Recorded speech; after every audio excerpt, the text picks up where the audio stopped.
our little brother Rennie told us that Noah is the most dangerous baby in the world. So we That's knew. true. We knew that she had a violent side. We knew that she is a little aggressive. You know, It's true. And I told you she's a Russian tank. Welcome, new people. You should know that we are never prepared. We are always wearing sweats. We're never wearing makeup. I would almost consider myself the MC of this podcast. I am the narrator. So welcome. We hope you enjoy this. Are we live? Already? Okay. You coming in hot? No, I'm honestly coming in warm? You know, I'm coming in. Not What temp are really. we? Remember, these glasses are very unflattering. They're really big. They look almost like goggles. Like they're kind of like goggles. Jeffrey Dahmer vibes. That is kind of the trend right now, though, right? No, but these look like your ugly cooking things that you wear when you're cutting onions. These are My terrible. onion goggles. No, these are onion these goggles. are really bad. First of all, don't call them ugly. Montana's sitting right here. She's the one who got them for me. I'm hearing a lot of reverb, a lot of plates, a lot of. Listen, my staff is here. Okay. Well, my staff is here, and they are working overtime, making up for the weekend. Well, we'll pause, I guess, while you adjust, because I can't work like this. Okay, Monte, can you close the door, please? Yeah, I can't. My staff is being too loud. I cannot work like this. Okay, Erin, I'm still hearing echoes. Well, and every time I'm on airplane mode. Are you? No, and every time you move, it's like I hear the mic going like this. I think your volume might be really loud because I'm not hearing any echo or really. Can you? Yeah. Will you lower the volume in your headphones and see if that helps? Just like turn the volume down on your computer. Let's see if that helps. Let me see if that's better. Talk. Hello. Oh, that's better. Well, Olivia's trying to sabotage me. Obviously. Oh, she is. She set this up. She set this up. It was only a matter of time before our new team member came in and decided to sabotage me. I'm sure I offended her at some point. You know? Oh, I'm sure you've offended her. I mean, if she spent any time with you, we haven't even told the audience about Olivia because everyone knows Montana. Montana now has a Montana. So Montana has a Montana. Montana has a Montana because she's gotten big for her britches. Because Montana's been Montanaing way too much, and she had to get herself her own Montana. Yeah, and she gets recognized. We go places and people are like, Montana. So I'm like, of course she got so famous and recognized so many places that she was like, I now need a Montana. Because she's too famous. She's also so tall that she's easy to see, easy to find. Yeah. So Olivia is amazing. We love her. I wasn't sure at the beginning. At the beginning, I was like, I'm not good at meeting new people. No, not her specific. Just I'm not good meeting new people. You know, you're not good knowing people. You know, I'm not a people person. You actually are great with strangers. But then once you get to know each other or they text you, you go back into your mode of being bad with them. I know, it's so funny. I went to a birthday party and I ended up talking to a stranger for like 2 hours. And somebody said to me, they were like, that's so interesting that you just always find a corner and you're fine to communicate. And then the other person standing there goes, I know why. There are no stakes. There's too many stakes with people know. There's too many stakes with family who can I can just say anything to a stranger. They're not going to be like, that's not true. That a stranger doesn't hold you accountable. So you're saying you can lie. You can reinvent yourself with strangers. Right. You're talking to a stranger and you're like, well, no, I don't know. I've really been, I do my best, blah, blah, blah, blah. And a person you've known forever goes, well, sometimes your best isn't enough. Or, well, did you really? Because you didn't actually call me back last week. A new person goes like, wow, that's amazing. You're doing your best. I just love new baggage. The new me is I've decided I need a clean slate. I'm done with all of you. I need a clean slate. I need new blood. I need new fresh people. I need to surround myself with people that don't have resentment towards me. There's just too much resentment going around. You know, it's like even some of your annoying friends will say things like, now they're ganging up on me. I need, because you've obviously poisoned them, but I mean, they've just gotten to know you through me. You know what I mean? I am the window. Through your eyes, which those are terrifying witness eyes. you. They witness the way you've treated me. And those are terrifying eyes. They are scary eyes. They are scary. Okay, so who are you getting rid of? You're getting rid of all of us? You're starting fresh? You're making new friends? I've watched you make some new friends. Well, what's so funny is, and we just did Gwyneth's podcast, her Goop podcast, which by the way is one of my favorite podcasts. Like I said to her, I don't listen to a lot of podcasts. You like are a podcaster. Like you're like a listener. No, but I don't listen to a lot. But the ones I listen to, I really, really love. And I've always loved the Goop podcast. And that's been around forever. Like I said to her, I was like, I think when you started a podcast, I was like, what the fuck is a podcast? Yeah, it took you time to figure out what it was. I discovered while doing her podcast with you, that now you and her are buddy and close. And we you share and a passion. Jen was here yesterday. And you and Jen. Auntie Jen. Yeah. My best friend. You just, it's like, get your own friends. I don't know. Maybe. I see it differently. I see like your friends. They meet you. Sure. Cool. Whatever. You know, the abuse sometimes is fun. And then they meet me and then they're like, but this is home. You know, like this is what feels right. But they all have like a weird like addiction to you because they all like want your approval because you're so like, you know, mean. And so then they're kind of like, you know, maybe one day Sarah will give me more attention. So you keep them. Oh, so you're like the sloppy seconds. You're like the sloppy seconds. Yes, kind of. Yeah, but you're happy for it. You're happy for it. I'm like, you're the toxic boyfriend and I'm the safe boyfriend. You're like the toxic guy that they can't get away from and they keep trying to get better. And then they meet me and they're like, oh, I wish I wanted to be with somebody like her, you know, someone who shows up and is loyal and takes care of me and like, you know, responds. And so then they kind of keep going back and forth. They need a little of both. I know, but you know what? You'll never get away from the fact that if there was only one life raft, they're throwing it to me. You know, one life jacket, it's going to me. I don't know. Really? What have I done? My mom just texted me. What have I done? My phone doesn't ring, only vibrates. Oh, God. I thought she was going somewhere deep with this. Like, what have I done? Like, no one calls me. No, what have I done? I messed up my phone somehow. I don't know what to tell her. What do I tell her? What did she do? My phone doesn't ring, only vibrates. Just go to the Apple store like everybody else. Like the Apple store is in walking distance from where she lives. Not sure. In a podcast right now. But if you Google it, it'll probably tell you. Google it can... Google? Who Googles? Just ChatGPT. Oh, no chance mom uses ChatGPT. Are you crazy? She's like, she's too scared to use Clear. She's like, I'm not giving them my eyeballs. I'm not letting them scan my eyes. They're all following us, you know? You know, I have a bone to pick with. I get annoyed when I'm waiting in line, like a normal person for a while, and then some Clear bitch cuts in front of me. Excuse me, coming through. I'm with Clear. It's me. Yeah, I'm that bitch. In their little uniforms, and you know the passengers looking down on the floor because they feel bad about it. They're like, they feel bad, and they're looking down. They never make eye contact. They never make eye contact because deep down, it's like you feel a little bit like a jerk. Like, who are you? Yeah. I've been waiting in line, and now you're just cutting with your little Clear. You know, but I was willing to give up my identity and my freedom for cutting in that line. And so, yes, do I look down a little bit in shame? I do a little bit. Do I look down and go like, oh, sorry, guys, I know you're standing there with 2 kids and I'm just like breezing through here. But guess what? For $120 a year, you could be me too. Just give up the codes to your eyeballs, give up your fingerprints, and let the government track your behavior. And you're in. Where are you going with this? This is like, what do you mean? When you're sitting in business, or, you know, you sit in first, I sit in business. But when you are not sitting in economy and you're sitting first and people are walking by to go to their seat, do you make eye contact? Because I always look down because I always feel guilty that I'm in this like nice seat and people that are work harder than me are walking past me. And I always look down. 1, I looked them right in the eye. I did nothing wrong. Okay. 2, I thought you've never been in first class.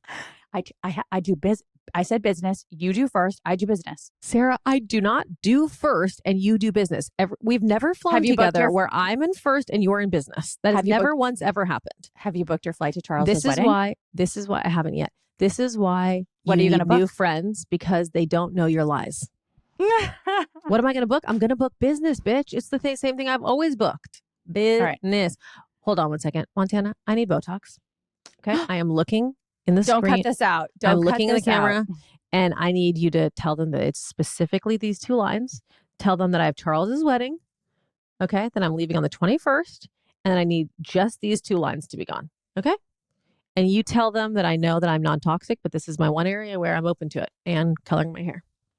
Why are you Because going to just those 1-2 lines? I mean, just hit it all. You got, I mean. No, these are my main. The crows are walking, but I got Botox, I don't know, 6 months ago or something. Like I usually don't have to go this fast. But this muscle is really, I have a hot take. I think when you do Botox around your eyes, not you specifically, but just in general, it makes you look worse. I think you just have an insecurity because you got those beady little eyes of yours that are sunken in, those little caves. So you're very stressed about the eyes, but my eyes are big, open, bright. Yeah. I got no issues. No, I can't do eye Botox. Like that is not, I got to just live with my low brow unless I want to do a full, what everyone else is doing, a brow lift. Or, like I love to talk about how everyone's I know you do. Cutting off their eye skin. But like, I don't know anyone who's done that. I just think like in your mind, everyone's done it. Erin, are you stupid? Have you ever heard of an upper blepharoplasty? I have not heard of whatever that is. What is it? Well, trust me, a lot of people have that. I don't think a lot of people I know. They do. I can give you an offline list. Sara, Allison would like you to be careful with your sweatshirt. It keeps riding up, which means your boobs popping out. Well, guess what? Nobody is watching us on YouTube, so maybe now they will. Hold on. Come on, guys. YouTube, oh my God, baby. Sara, Jesus, you're really getting close. No, but I've got nipple covers on. It's so weird to me that you wake up in the morning and put on sweats and nipple covers. Okay. Who does that? Like wear a bra. Who puts on nipple covers and sweatpants? Hold on. I wake up, I put sweats, nipple covers, and eyebrow pencil. I have nothing else on. Oh my God, Sara. I think you like need a boyfriend or something. Like something is going wrong. You like are starting to become like a weird person. No, like a freak. Like you're going to be someone who people talk about like that you're a freak. We got to like get this under control. You're getting weird. Well, yeah. Mm-hmm. Well, you know what happened at Jamie's birthday. I was the talk of the party. You know why? Your tits were out? All I said was Jamie had a male model there. She had a male model Sarah, for people to paint him. Yeah. What? Okay. Just sometimes, you take like a comment and you just turn it into like a big thing. It's like everybody, like no one talked to me about this. I think they were more talking about you being in the corner the entire time and your tits being out. That's not true. So what happened was Jamie had a male. She thought it would be interesting for her birthday to have a male model where a nude male model where everybody sketches him and paints him. And, it's very artsy. It's all they're all very artsy and fashiony. And I didn't get it, but people were very into it. She texted me several times. What do you think of this idea? All 6 times she asked me, I said, I think it's weird. And she kept going, what do you think? Do you think it's weird? I go, Jamie, clearly you want to do it. So just do it. It's your birthday. Simon said to me, I will be coming when that's over. I'm not coming there to like paint dick and balls. Okay, but it was a hit. People were very into it and it was different and it was a cool setup. And I came around to it. But so I'm standing in a group and I go, we're all standing there, we're chatting. And I go, I would be way more into it if it was a woman. Like I would way rather paint like a gorgeous woman with her curves and her like female anatomy is just prettier, And everyone was like, and I was thinking everyone would be like, totally. And everyone was like, what? And I was like, no, you don't agree? And they were like, no, we don't. It was all women. They're like, no, we don't agree. And then everyone's like, wait, is Sara lesbian? Like what's happening? So then I had to do some real deep diving. But I want to go back to, because we do this. We start a topic and then we move on. Mm-hmm. I want to just take us a little bit back to the clear conversation because I had an epiphany when I was taking V to the airport. She flew for the first time by herself. And we're checking in and, we're talking about her global entry and I'm asking questions. And I had this thought. I was like, this feels very irresponsible that we've decided that we can just have a quick interview with a human being and then we deem them non-terrorists. We deem them normal. We deem them that they're healthy. And then we just let them move about their way internationally without checking back in with them for 10 years. Like, I think global entry, you don't have to renew for like, I don't know, between 5, 8, 10 years. It's like people change. You know what I mean? Like, we're just not going to check in with you. We're going to just be like, yeah, you're good. You're good. Like, you can just move on, back and forth. We're not going to check your bags. We're going to just let you come into our country, whatever, without, I don't know. The whole global entry thing. I think we got to like do some check-ins like every maybe 2 years and look you in the eye and go like, yeah, okay, you still seem like you're all right. good. You still seem sane. I agree with that. You could do some check-ins, some light check-ins. Just some light check-ins maybe. I mean, this was shocking to me when I realized that it's like, yeah, you're good. We've met you once. We've looked in your eyes once. Like, I think you're good. I think we need to look back into this. That's all I wanted to say. Okay. That's all I wanted to say. Okay. Well, we can do that. Okay. How do you feel about, I need to know where you sit with this, and I'm not afraid to ask. Okay. Hold on. Next hour. Okay. Okay. We got to just talk about Erin. This fucking Sydney Sweeney Jean thing. Oh, we got to talk about it. It really is so stupid. And I won't be silenced. I won't have anyone on this chat be like, oh, we're going to have to take that out. We're going to have to edit it. No, we're not. No, we're not. We're not going to edit it. Guys, we have bigger fucking problems in the world than hot ass Sydney Sweeney in those jeans, selling jeans. Really? This is honestly why we lost the election. No, this is literally why we lost the election. Literally. These conversations are pointless. They are pointless. The ad was not saying she has good genes because she's white. It was saying she has good genes because she has a small waist and big tits. By the way, she's got better genes than I do. I want those genes. And not only that, she's also allowed to have the other good genes. She's allowed to. What fuck? Other good genes? GENES. She's allowed to have good genes and what good did you just genes. spell? GENES. Yeah. She's I'm saying she has good have, genes she's because got great genes. She has great genes. She Guess has who a else small has great waist, genes? a juicy butt, and big tits. Guess who else has great genes? Better genes than you or me? Beyonce. Like who? What? She really How does. How are we actually doing this? I look at some of these social media accounts and I'm like, everyone's ill. I'm literally like, everyone's gone. You need to get a life. Like there are really important things happening in the world. Like you should be focusing on them. No. Erin, do people have just too much time on their hands? Are people looking for clicks, or are people I think truly there's just gone? There's like outrage pornography happening. Yes. We're just excited to be outraged. Did you see that one woman? She was literally about to orgasm at the mini mall in front of the American Eagle store going, boycott American Eagle, return your things, burn them now. Let's all meet in the corner. Let's come together. She was screaming. You guys, I'm watching this screaming because she was offended by the ad. Yes, Erin. She was saying that it's Nazi propaganda. It's racist. It's all these things. Erin, I was like, this is comedy, right? It was real. This video was real. I'm like, yeah, people are struggling. Oh, people are struggling. You know, it's just, it's too much, Erin. It's too much. I mean, it's too much. Didn't she like respond in a really like light way? I was happy she wasn't. I'm so happy. I like that she was like, I just got back online. I don't know what this is, but it's really funny to me. I love that she did that instead of being like, I just want to take a minute to apologize if I offended any people. I've learned. I'm going to go do some learning. No, girl. You just keep showing us that perfect bod because we like to see it. It's aspirational. I like it. Okay. She looks good. She's flaunting it. And honestly, it's all natural.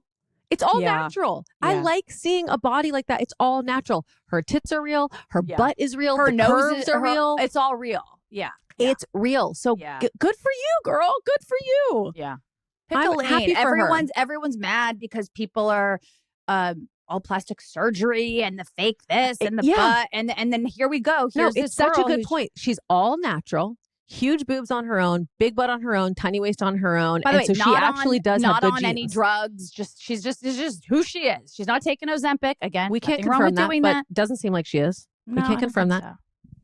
No, we can't. Well, Erin, we can't confirm anything. Really, it's just our point is she's natural. Those are good genes, and I applaud it. I like seeing a girl who has a natural curvy body. Good for her. We're not promoting super skinny. We're not promoting fake. We're not promoting plastic surgery. Like, applaud to this girl. This is crazy. Yeah. Anyway. Okay. Well, we're on the same page. Yeah. Wow. For once. Okay. For once. You ready for a true story? I mean, if it's the first time you've ever told the truth in your life, yeah, go ahead. The other day, I was taking Josie and her friend out, and I'm wearing just regular sweats and a cute little FP movement, the top that I told you about, like the sports bra, the Razorback, whatever.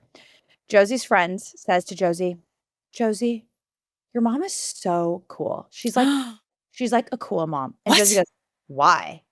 And she goes, look at how she's dressed. And Erin, I lit up like a Christmas tree, or in your case, a menorah.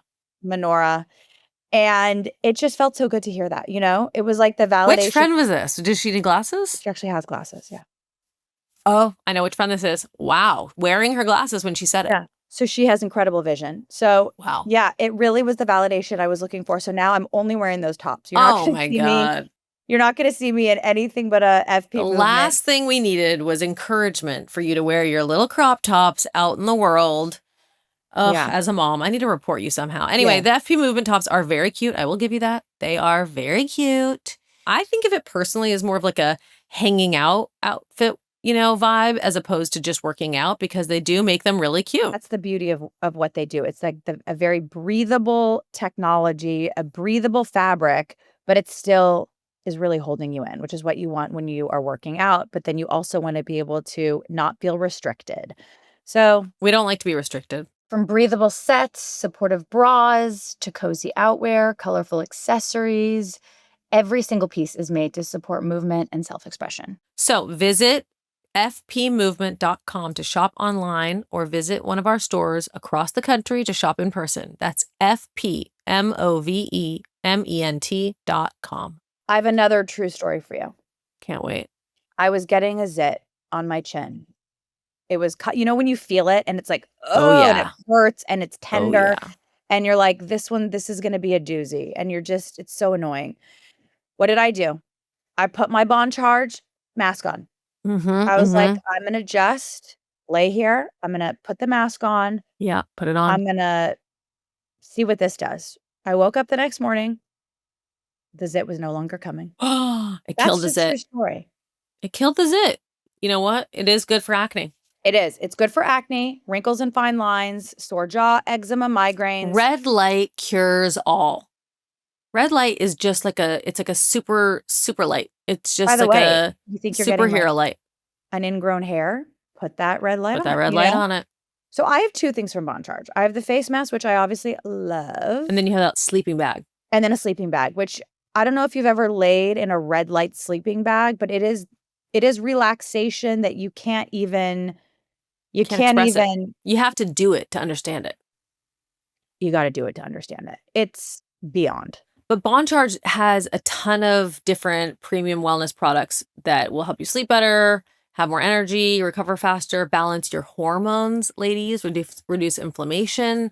They have blue light glasses. They have infrared saunas. They have red light therapy, EMF management. I mean, they got it all. But their mask is, I would say, the place to start. The red light mask. It does it all. So go to boncharge.com and use the coupon code FOSTER to save 15%. That is BONCHARGE.com and use the coupon code FOSTER to save 15%. Tommy came in very fired up the other day and was like, where is all the Osea stuff for Valentina? I want to get rid of... I was like, I'm sorry, did you just say Osea? How do you even know what this is? He clearly listens to the podcast. Oh, big listener. Didn't know that. But so he was like, I want all this crap on her desk gone. Do you understand what she's putting? The skin is the largest organ in the body, and she needs to be putting only clean products on her face. And I was like, chill, but also please go buy Osea and use our code. Yes, you told me to use the code. Good. We need that code to be used. It's true. Osea is a cleaner. Okay. That should be their motto. Osea is a cleaner. And we love it. It is a female and family-owned business from Malibu. Okay, all of their products are clean, but they also all of them work. I love that they're like TikTok famous for their Undaria algae body oil, because it's just like, it's so good. It's rich, but it's never greasy, and it firms. It makes your skin look even like more sculpted and toned. I just love all their products. You know that I'm obsessed with their protection cream. I love it. I continue to ask for them to send me one for free. They just don't want to do it. So I just keep buying it with our code. And I have to use a different email address every time so I can keep getting that code. And it's a lot of work. I would love them to just send it to me because it's my favorite thing. All their products are packed with the most effective, nourishing ingredients that are not only, of course, making you look better, but they're good for you. So all your teen girls should be using this. Forget you. Like, let's start with our teen girls. It's not a teen line. It's an adult line. But all our teen daughters who are wearing all the makeup and clogging their pores with all the stuff they're seeing on the internet, you need to be ending the night with Osea. So get healthy, glowing skin for summer with clean, vegan skin and body care from Osea. Get 10% off your first order site-wide with the code FIRST at OseaMalibu.com. You're going to get free samples with every order, free shipping on orders over $50. Go to OSEAMalibu.com and use the code FIRST for 10% off. Okay. Other thing on my docket is, Erin, Josie is, and I know we all see the best in our kids, and I do not, I'd never want this to be a kid podcast. I don't want to talk about the kids too much. It's like, no one cares. She's a really good tennis player. Like, I'm kind of tripping out. Okay. She's 9. She played in a tournament this weekend against all 10-year-olds who have been playing way longer than her.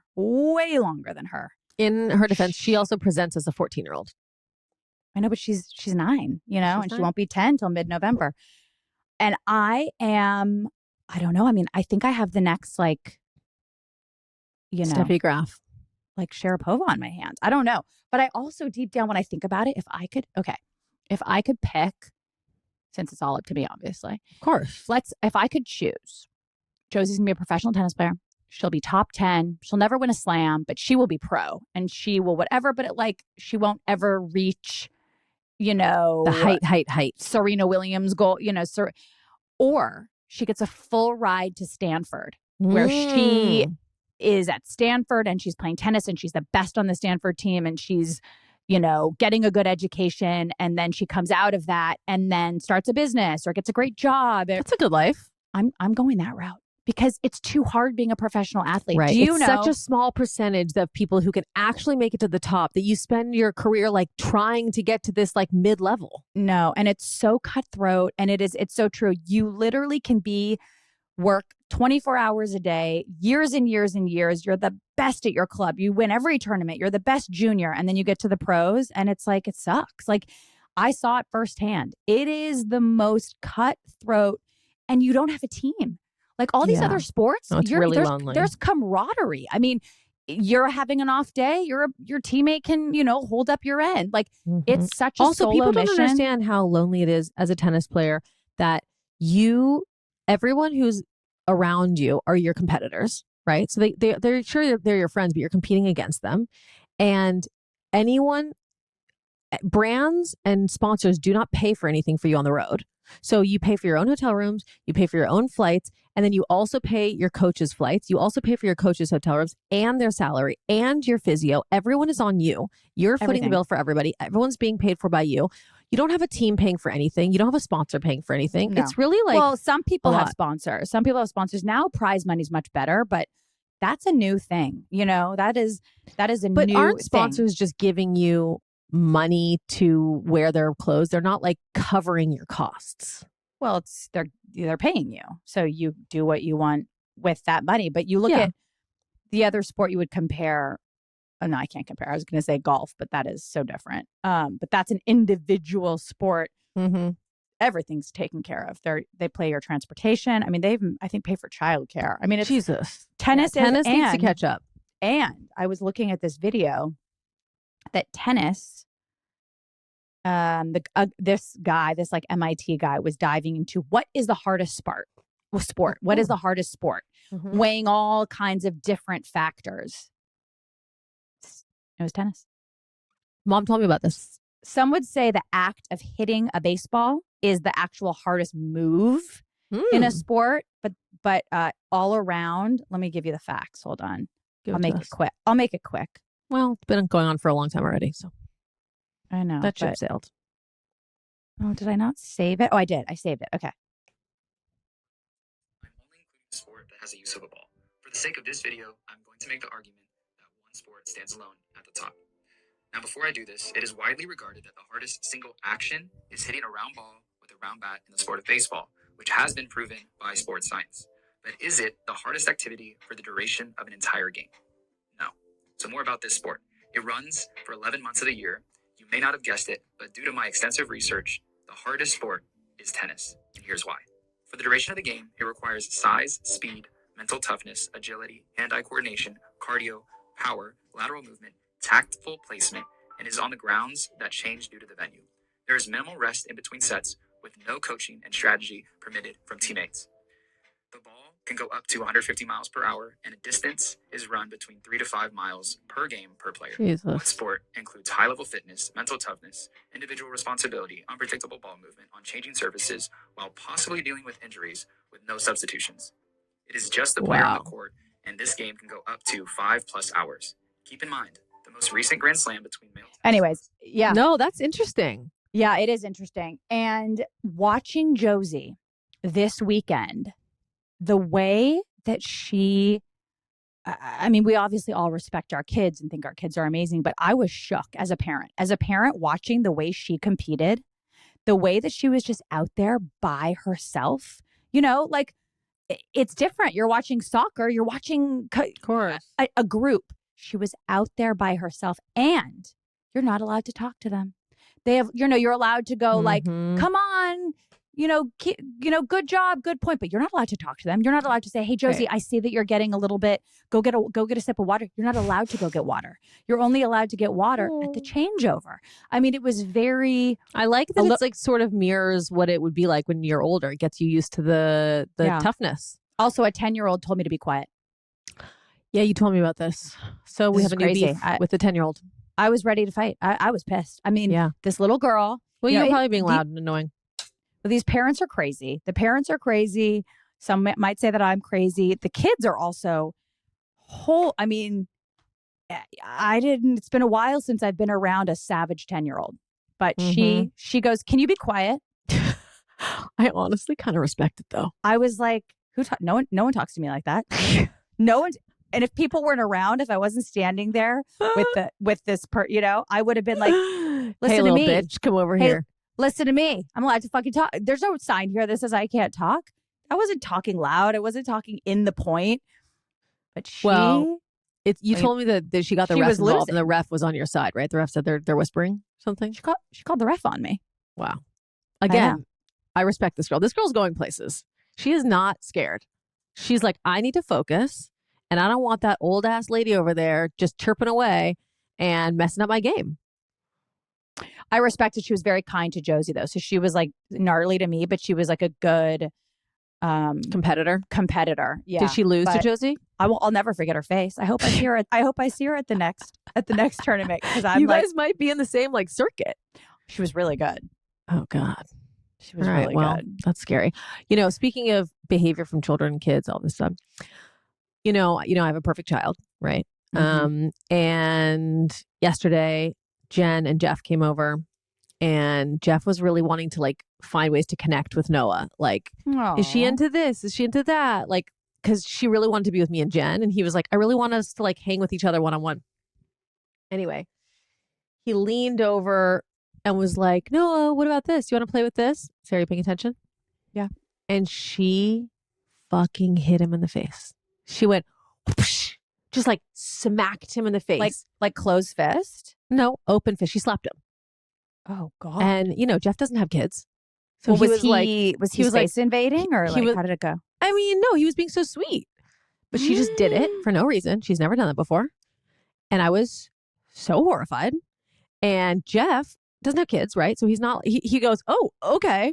And I immediately go, Noah, we do not hit. We do not hit. And she kind of started to like smile and laugh. I said, no, it's not funny. We do not hit. And then she looked at Jeff. She looked at me. And she looked at Jeff. And she went, no. And she went, and she started crying hysterically. And I was like, good. You should cry. And I honestly was like, I felt differently towards her afterwards. I was like, I kind of wish she hit you in the face after you scolded her like that. I mean, she's perfect. What's wrong with you? She needs to learn. She smacked him in the face. I was so embarrassed. Okay, but you think that's how you deal with it? Like, I don't know if that's how Noah, we do not hit. You think she understands that? She clearly, because she started crying out of shame. Whoa. I think Noah needs to come live with us. I don't like how you're parenting over there. What would you do if she hit Jeff in the face? What would I have done? Let's see. I would have calmly, I think, held her hands, and I don't know what I would have done. My kids never hit, so I don't know. My kids would never hit someone in the face. Right, So of I course. guess I don't have experience in this area. You just don't know. It's Well, never but happened to you. listen, we were warned, Erin. Our little brother Rennie told us that Noah is the most dangerous baby in the world. So I know. we That's knew. true. We knew That she had a violent side. we knew that she is a little aggressive. You know, It's true. you could dress her in all these little frilly bonnets and shit, but she's masculine. Whoa. Yeah. Well, she's big. She doesn't know what to do with her strength. You know, she's a big kid. She's like a doesn't know. Russian. I told you, she's a Russian tank. She is so Russian. You don't understand. She's so I Russian. gave her sauerkraut the other morning with her eggs because I like to try to like give her different flavors and different textures and stuff. She loved it. She's just like grabbing fistfuls of sauerkraut. She's like the female Dolph Lundgren. I don't really know who he is. Google him. Oh, like she looks like him? Did you not see Rocky V? The Russian? Oh, that guy. Oh, yeah, the fighter. Okay. Mhm. Yeah, I know who that Yeah. is. She's so cute. Listen, it's a phase. She's a baby. She's a baby. So I hope Jeff wasn't actually offended by this, right? No, I don't know. I mean, I think he was fine with it, of course. But I think like even when it's a baby, human nature kicks in. And you're kind of like, what the fuck? I'm being sweet to you, and you're like hitting me. Like it pissed me off. So I'm sure it pissed him off. I was like, Noah, don't embarrass me. I wonder how Simon would have handled it because he would have been a little softer. Well, he wasn't there, and I texted the chat that we have with them about it. Simon probably deep down is like, he likes it. She's like, don't get in my face. I'll punch you. Well, yeah, he was like, well, what did you say to her, Jeff? Like, why'd she have to hit you? He was very like team Noah. I said to him, like, his little angel. Yeah, his little angel, exactly. His and I was like, little if our girl angel. has issues with other kids, Simon's gonna like always be on her side. Oh yeah, but thank God you want that. But you know what? You always side with your kids. That's how it should be. Nope. Disagree. Okay, great. Well, Disagree. no, you always side with your You kids. side with what you think is right. No. You need to tell your kid, hey, that's not cool that you talk. By the way, Sarah, you agree with this too. When V had an issue with her friend recently, you were like, V, if you did that, what did you say? Not if you did that to me, but you're like, I understand why he doesn't want to talk to you right now. Like what you did is fucked up. Oh, yeah. No, it doesn't mean don't hold your kid accountable. It doesn't mean teach them the way and how the world works. It doesn't mean show them their wrongs. But I just more mean when it comes down to it, you always side with your kid. I don't know. I think you need to make them feel like you side with what's right. Erin, I would like to know what your thoughts are on Pamela Anderson and Liam Neeson. Because to me, it is So like cute. love wins. Love, like you look at these two people. Pam is a goddess who has been treated so fucking poorly. This woman has been so objectified. And I'm not saying she didn't, put herself out there and all those things, but people have treated her bad. And she is a nice, good Canadian woman. Yeah. And I just love Pam Anderson and Liam Neeson, who lost the love of his life in the most horrendous way. I don't know that he ever found love after. And I've never been so happy for two people I've never met before. I mean, that's I not agree. true. I've met I'm happy Pamela for them. Anderson, but I don't think she would remember. I think it's really cute. Oh, It's so she's standing up. sweet. It's so She's sweet. Standing up in her crib. Erin, have you seen me on Project Runway? No, but I've seen clips. Oh. I didn't know it was out. Is the honest truth. I didn't know it was out. I really didn't, but I will. I liked your little tampon thing. It was funny.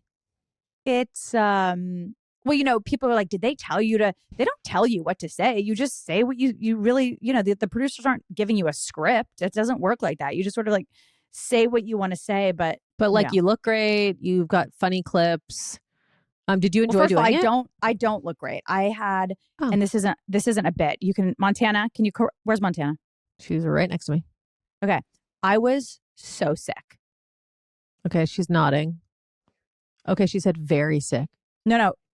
She took Dayquil. That's not a big deal. Sarah took Dayquil when she was pregnant with her children. Yeah. No, I took NyQuil when I was pregnant. Oh, she took NyQuil. But Erin, because I didn't know I was pregnant yet. Jesus, like you can't say things like that. I didn't take NyQuil knowing I was pregnant. I took a bunch of NyQuil a lot, like every day for a few weeks before I knew I was pregnant. Okay. But I was so sick, and not in the way that people like say like, oh, I was sick and you're kind of lying. Are you listening to me? Sorry, just Noah woke up. So she's standing in her crib and she's crying a little bit. Okay. Go on. Okay. Anyways, I had that like puffy, sick face. My nose was red. It wasn't my best. I would have liked to be in better form, to be on the big screen. Okay. I hear Noah crying. Yeah. I hear Noah crying. I know. Look, it's a little tricky right now. We have a new nanny. Mm-hmm. Things are, the changeovers, stressful. Yeah. Can't lie. It's stressful. Yeah. Well, it is not easy being a working mom. That is for sure. Can you give us, because I've been thinking like, I do want to be less toxic. And I mean like in the way that I live, like the products, the my things. God, I was so excited. Like I thought you wanted to be like a better person. I'm very happy with how I am. I think I'm wonderful, a great person. Okay. But can you give us some, like, what are a couple highlights from your non-toxic chat? I mean, by the way, this chat sounds like terrible. I would never want to. There's nothing more annoying than an active group chat. I mean, this group chat yesterday, Jordan had a baby. We love it. But like the group chat, that thing got muted fast. It's just too much. It wasn't even that active, that chat. The Noah chat was way more active. That chat's been muted forever. Like who wants to listen to 50 things at once if you're driving in your car when these texts are going on? People don't keep their phones, the sounds on. But if your phone's on airplane, you're listening to a song, it comes up. It shouldn't. If you just turn the sound off, it doesn't. Well, my sound is off. No. Okay, anyways, my point is, I don't want to be on your non-toxic chat, okay? But I would like a couple highlights. So if you were going to tell us, like, what are the, like, 3 things that have just been, you're like, thank God for this chat? What you make your coffee in, what you drink your coffee in, what you store your food in, and what you drink your water in, and what you cook your food in. Those are probably like the top important things. So I would say because like coffee's every day. So it's like things that you're doing every day. Things that you're doing every day and things that are getting hot or warm. So storing food in glass containers with like bamboo lids, cooking with non-toxic cookware that have no forever chemicals on them. Some good brands are Green Pan, Caraway, Our Place. Those I would say they're probably love the top those 3. Those are the 3 that I have too. I drink my coffee out of either my mug at home, which is ceramic, obviously, or glass to go cups. Or I've found that brand online that has no plastic lining, the to go cups, the paper ones. I want to say it's called EcoSoul. Wait, that's what you drink your coffee in? No, I mean, I drink it from the mug or my glass. There's a brand called Joco on Amazon. JOCO. Yeah. They make glass to go coffee mugs with like silicone tops. So I drink coffee out of those. I thought silicone is bad for you. No, silicone is better than plastic. But silicone, they have learned, does leach a little bit, but certainly better than plastic. And it's really hard to find a to-go mug that has like a glass top or a bamboo top. I mean, most of them are plastic, so I decide to go with silicone instead of plastic. But there aren't like a ton of options for glass tops, and definitely not like aluminum because it would get really hot and then burn your mouth. It's really rubbing off on Simon. I ran into him. He was on a walk with Fuad, and we literally just ran into each other because Josie's tennis is where they were walking. And he was so thirsty. He was like, he needed water so bad. And I was like, here, you can have some of mine. He would not take it because it was like a, and I was like, wait, he's like, no. And he was dying of thirst. Wow. Yeah, we ride together, you know? Maybe he was just scared. I'd be like, oh, I gave Simon my water. And that you'd be like, well, what water did you have? And saying Fiji. And then you saying Fiji and a what? And I would say Fiji and just like the thing I got at freaking Whole Foods. And so maybe he lives in fear of you. I wonder what it is like being married to you, honestly. Honestly, great. Really? Great. Yeah. He does seem happy. We don't have a fear-based marriage. No. I mean, I know we joke about that, but like Simon is more, it's more that like, no, you have so much respect for each other that you just, you don't not get a Christmas tree out of fear. You don't get a Christmas tree because it means a lot to him to not have a Christmas tree. Yeah. Yeah, I would say that's it. And also, I don't know, Simon has a different, like, the way his brain works is so interesting because it's like, if something's important to me, like I'm like, I really don't want us drinking out of plastic or something. He's very much like, he likes a directive. He's like, okay, tell me the thing that we're drinking out of instead of plastic. And for the rest of my life, that is what I will do. And he'll never question it again. Right. But like real men want tasks. It's that hunter-gatherer thing. I'm sorry. Real men, okay. Loves a directive. Wants a job, wants a task, wants to perform and perform well. That's just sort of like chemically how men are designed. I just feel like my brain is like very loosey-goosey, you know? If he's like, hey, this is the thing that we should be doing, I'll be like, okay. Like I have a supplement regime. I do it for like 3 months and then I kind of like, I miss a day and then I forget and then I don't renew my subscription. And then eventually I'm like, was it really even working anyway? I don't know. I don't like stick with something, but like he just sticks with things. He's just Erin, does. You and I have ADD. Like we definitely do. Like right. we're going to start getting on medication, right? You want me to focus more? I need there's Ritalin and then there's another thing. What's the other thing? Yes. I think I need some low dose Adderall. Okay. Because let me tell you something. The next 6 months are so intense for so many reasons for us. We have a lot. Okay. We got a lot of projects going on. We got a lot. I mean, and you as a writer, that's even double the pleasure, double the. So you're just going to basically be like buying me Ritalin and like passing or Adderall, passing it I've across the table. decided that I'm getting you on Adderall because I need you to perform. I need to perform. We have a lot of deadlines, and I think a low dose of because our focus level. And I know people are going to write in like your hormones. Yeah, okay, fine. We've checked our hormones. That we know, but like this is something else. I was like this in high school. I waited till the last second. I just pulled it off and got good grades. But I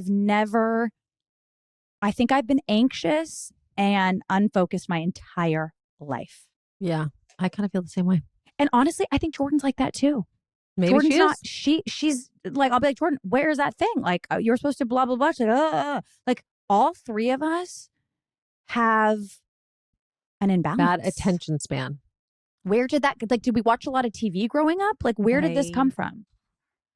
I did watch a lot of TV growing up. Oh, she saw me. Don't see me. Oh God, she saw me. I did watch a lot of TV growing up. And I played a lot of video games too. A lot of Nintendo. Okay, so our parents fucking did this to us. You know, Sarah, I think that your instinct is to always find someone to blame. And I don't think it's productive. I know, but what do I do then? It doesn't matter. Like, we'll never know where it came from, but all I know is that we have to deal with it. That's untrue. Because I want to know if this isn't something you're born with, if this is a habit that is formed through X, Y, and Z, I want to be on top of that so that my kids aren't. So I actually think it is healthy to figure out the root cause of why we are the way we are so that I can break the cycle. So it's not about blame. It's more about like breaking the cycle, right? Yeah. Like Josie, I think has watched like 6 hours of iCarly today. So it's like, I need to jump in there. Yeah. I need to go. Can I just say, because she watches TV sometimes when she comes over, nothing is more annoying than like tween shows and like YouTube channels. No, it's the craziest thing ever. It's literally like, what do they enjoy about it? Hearing the voices of like, anyway, so blah, blah, blah, blah, blah, da, da, da, da, da. It is so high pitched and annoying. We're doing an example today where we're going to do this thing. We're going to hit the wall and we're going to see how long it takes to make this math problem. What? She watches like a family. It's like a YouTube family, which by the way, please get a job. Please get a job. Tell your kids is a job. They probably make a lot of money. No, I know, but it's Erin. It's so toxic. She watches this family. I mean, I put an end to it.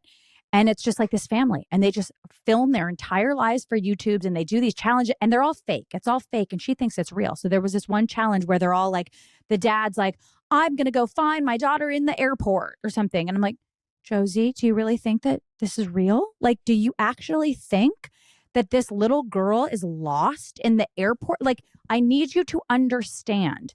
This is not real. And she was like, yes, it is. It's real. It's real. She's real. It's all real. It's like I was breaking her heart telling her, Josie, you need to understand, like, right now as a 9-year-old. This is like this. Yeah. I don't Yeah. say that. What? I don't like, upset any of our listeners. Oh, yeah. Erin, people listen to this in the car with their kids.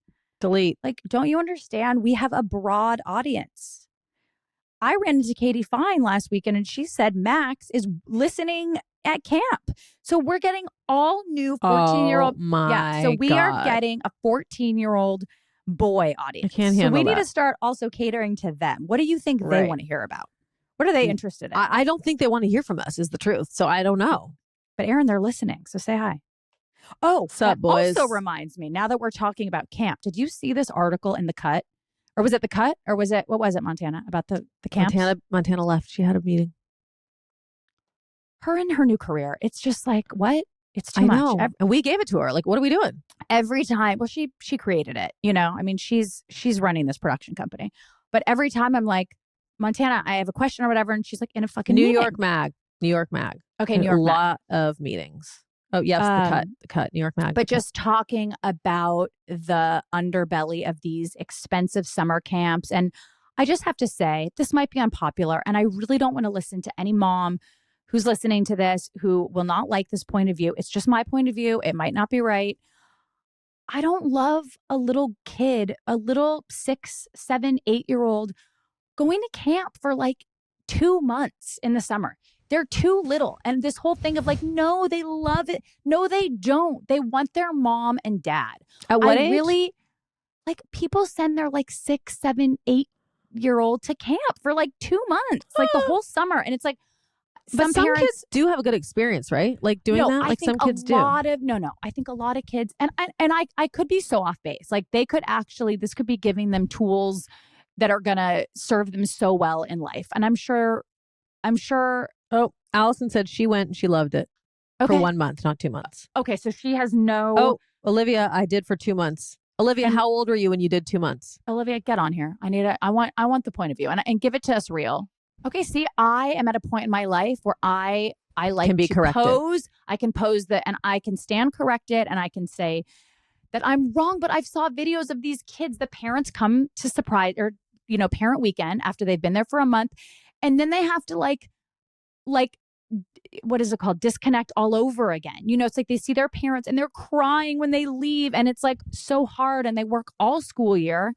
They're exhausted. And it's like summer, I feel like, is to just chill.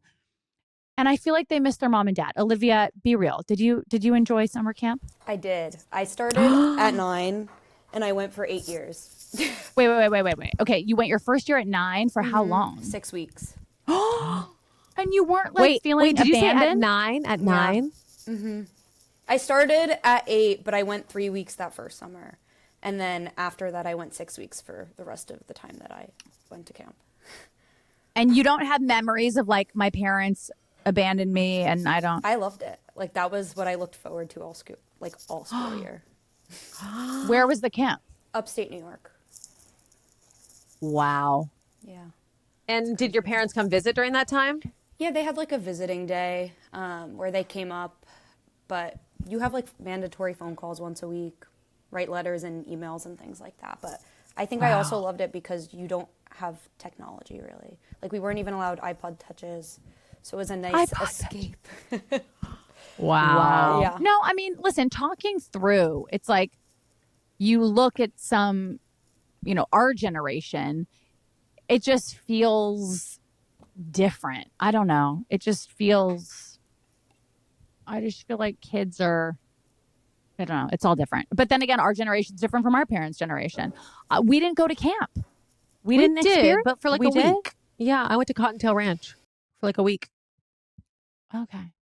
Yeah. Okay. Well, listen, I stand corrected. I saw these videos of these kids just like hysterically crying. And I was like, That's sad. God. That's sad. I was like, wait, like they want to just be home with they were little. And I was like, this is so sad. But, but then it's true. Sad. Like Amy's daughter, it's like a very generational thing. Like all the kids go to the same camp. Very East Coast. Maybe it's very East Coast. It is very East Coast. It's not as common in LA. Yeah. It's back to school, Erin. It's Sure back to is. school, and you know what this means. Traffic. I've been having nightmares for weeks. Have to take your kids to school, have to pack their lunch, have to be a mom. What? Back to school lunches. Yeah. School lunches. It is hard. It is exhausting. Not everybody is a ninja in the kitchen like yourself.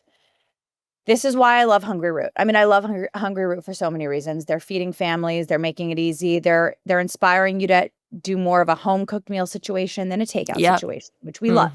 Which is always better. Hungry Root simplifies the whole thing. So Hungry Root, it's just taking the stress out of mealtime. It is filling your cart with all the personalized picks that you've already planned. It is planning your week of meals. Do you understand how helpful this is? Like, you don't realize how But you know what I'm focused on is really that Hungry Root has very high food standards, okay? They screen out over 200 additives, including high fructose corn syrup, artificial sweeteners, preservatives. You will never find anything with that in there on Hungry Root, okay? They source only high quality meat and seafood with never any hormones, no antibiotics. They offer organic produce, non-GMO options. They have good brands that I trust, that I have in my fridge, and so you can trust it. They have 15,000 recipes that you can choose from. So you can pick things that stand out to you, and then it will fill your cart with the products you need to make those items. So take advantage of this exclusive offer for a limited time. Get 40% off your first box, plus get a free item in every box for life. Go to hungryroot.com/Foster and use the code Foster. That's hungryroot.com/Foster. The code is Foster to get 40% off your first box and a free item of your choice for life. hungryroot.com/Foster. The code is Foster. This episode is sponsored by BetterHelp. I'm a believer that therapy is the key to living a life of clarity. You're being held accountable. You're seeing things through the lens of somebody that isn't, attached, obviously, in the way you are. You are being guided in the right direction to live to your full potential. Yeah, you're getting unbiased advice from a trained professional that knows how to help you get to the answers you need without pushing or forcing or judging. And everyone deserves that. When we're so in it, it's just too hard to see. And I just can't believe that I spent so many years not having that. Because honestly, it was complicated. I've said it before, but it's like you needed a referral. Then you needed that therapist to get back to you. Oh, I'm available in 3 weeks. No, I can only see you at 2:00 on a Thursday. That doesn't work for me. It was a pain in the butt. No, it's true. The thing about BetterHelp that is so great is how convenient it is. It is all online. You can do it on your phone like Sarah does in her car. You can do it on the computer anytime. You can change therapists as many times as you want with no repercussions, without getting charged. And they just make it very easy. They make it very easy and very accessible. And doing that is helping people, focus on their mental health and destigmatizing it and making it easy and accessible for more people. So we love what they're doing. They have over 30,000 therapists.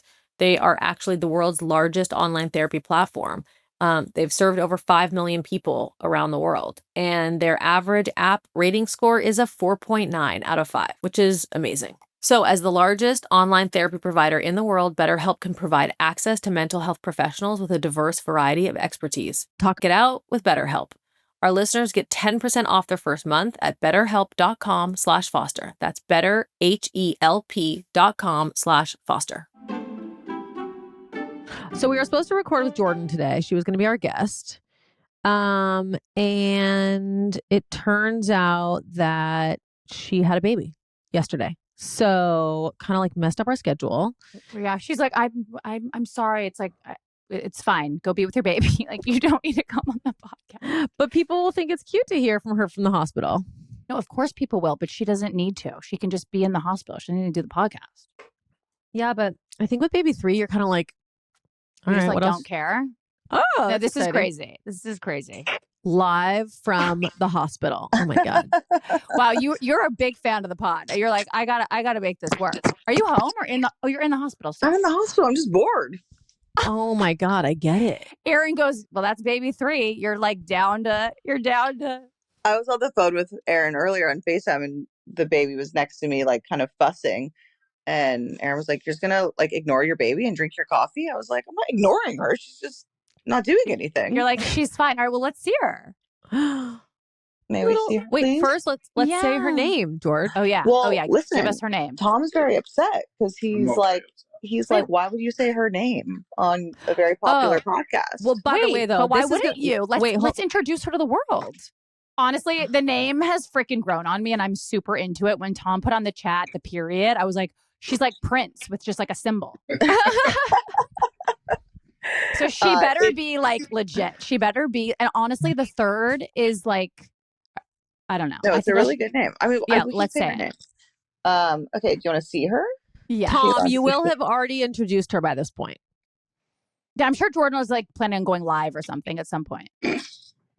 Yeah, the camera crew just left. We did a whole shoot, and oh my god, keeping up with the Woodgers. We can't wait. Okay, introducing Dot. Dot okay. Woodger. I'm sorry, but cutie. Otto, Junie, and Dot is like, you it's guys so good, are right? so fashionable. Yeah, it's just very chic. It's just she's a period on the end of our sentence. She's the little Dot at the end of the family. Okay, but what's her middle name? Guys, she doesn't need a middle name. It's such a strong name. Has one. Okay. We were deciding between two middle names and like really struggling. And we have to fill out the birth certificate because we're about to leave the hospital. And I was like, ooh, I should ask my soul contract reader to make charts. Of course. Based on these two names. Of course. And so she did. She's amazing. And she did it really quickly. And she had a clear winner. Okay. So now we're going to find out live right now what her middle name is. Okay. Sure. Yeah. Your sister's going to know for sure. Well, duh. Well, her name is Dot Alba Woodger. Whoa. Alba is after honestly Jessica cool. Alba? After Jessica Alba. Honestly. Yes. Tom has always been a huge fan. Yes. Tom was a big fan of Jessica Alba. Tom. Wait, this is a cool name. Where does Alba come from? Alba was on, Tom wanted to name Junie. Alba was on like the list of names, and he ever since he saw that Maxim cover, it was like he knew. And I really didn't connect with it because I was like, I don't know, it's like it's Spanish, and like we're not, you know, what it just. Oh yeah, that's appropriation. You're appropriation. White. Mm-hmm. It just didn't feel like I didn't connect to it. I don't know if you know, but Jordan, she studied in Spanish and spent a year in Spain, so there's obviously the association with that is key. Shut up. If you named your daughter Alba, it would be very Hilaria Baldwin of you. So I like, it just didn't feel right. Anyway, then it came back into the mix this time. But the other option was Mette, Mette, for the middle name. That's also a name that Tom's always really liked. Wait, that's cool, but it's a little bit like it's a little bit like Facebook though, like Meta. I know. Mette is a cool name though. Mette. It's Danish. Well, anyway, had we gone with Dot Mette Woodger, she would have had a karmic clash with me. And she just would have had a much harder life's journey. Whereas Alba's life, what the fuck? Have you lost me? What the fuck is a karmic clash? Explain it immediately. Sarah, I can tell you, you and I have one. For sure. I can explain it. You and I have a karmic clash. I'd rather hear from Jordan, who's actually done the work. She's actually done the work. Just, listen, soul contracts are something you just either have to believe in or not. So clearly you're not a believer, Sarah. But if you believe in soul contracts, what you believe is that every soul, before they're here, chooses the family, chooses their life, chooses their parents, chooses their siblings, all based on what their soul's purpose is going to be and how they can then live their life, living out all their karma and like reaching their full potential of their soul's journey. We all have one. Well, I would not have chosen you two, honestly. If I'm being real, I don't know that I would have chosen you two. You did choose us for various reasons. You did. You haven't figured it out yet, you know, and you might never figure it out. Most people don't figure it out. That's the whole thing. But if you have your soul contract and you have the information at your disposal, you can like try to figure it out. Mine is to teach. Jordan, you're so deep. You're so deep. It's really yours is to teach. Not like be a teacher, but to teach in some capacity. Interesting. And did you connect with that right away when they told you that? No, at first, the first time they said it to me, the person was like, "Are you maybe like a writer?" I was like, "No, I'm really not a writer. I don't enjoy that. I'm not good at that." Maybe you are. Maybe you are a writer. And she was like, "Would you ever have a podcast?" I was like, "You should have a podcast. You should have a podcast." But yeah, I think like sharing, teaching feels right. It's crazy to think of that being like my life's purpose. You taught me so much. I have taught you so much. Oh, that's so cute. You know what? I'm thinking, guys, Jordan should be my spiritual guru. 100%. No, you guys, what if Jordan just fully came in and like got me right, you know, and then your guide. Shows me as your like she she becomes my like shaman. I don't have the experience for that. You don't need it, but the fees are high. Oh God! Wait. Well, I know Sarah's always like, "You've got to monetize all this work you've done." I'm like, "Well, I don't. That's not how it works." No, but I think Jordan could monetize it because, yeah, okay, fine. It's not how it works. You can be a teacher, but you can still be paid for your expertise and time. I'm just laughing that Jordan like betters herself, and Sarah's like, "But are you making any money at it?" Well, you got to pay the bills. This is why I mean, Sarah as my sister. Yeah, she pushes me in ways that other people don't. Yeah. So I think Jordan. Okay. So here's the truth. Jordan, for all of our listeners. Okay. I'm going to get you some clients right now. Jordan has literally changed like her DNA in a lot of ways. She has gone to depths of like her journey and the way that she has self-reflected and shape-shifted like her adult life is very admirable, and it's very hard. And it's also like a lot of people, I think, would love to take the route that you've taken, but people don't know where to begin. People don't know where to access it. People don't know if it's legit or not. So I was saying to Jordan, I was like, Jordan, we want to like learn your ways. Like so many women out there want to do this work, but don't even know where to begin. So I'm like, Jordan, like you could really listen. It's the thing I'm asked about the most probably, but it's illegal. Like I don't know how to tell people either on like a large scale. Like, yes, I will answer a direct DM or something. But even then, like, I can't really be giving out specifics. Like, well, first of all, you should have a podcast because it's not illegal to talk about it. Like, people are very, and if you haven't listened to our episode, Jordan and I did an episode with her. What do you call them? They're not facilitators. They just but they're like, I don't know what you would call them. Like guides. Yeah, guides. And that was a great episode. But Josie's dying to see the baby. Can you just show us her for 1 second? Hi, Joe.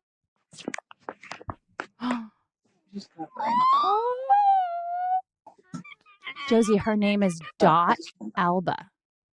You got to get a little closer. Closer? Dot Alba Woodger. Oh, guys, honestly, so I love cute. Alba. I think it's very chic.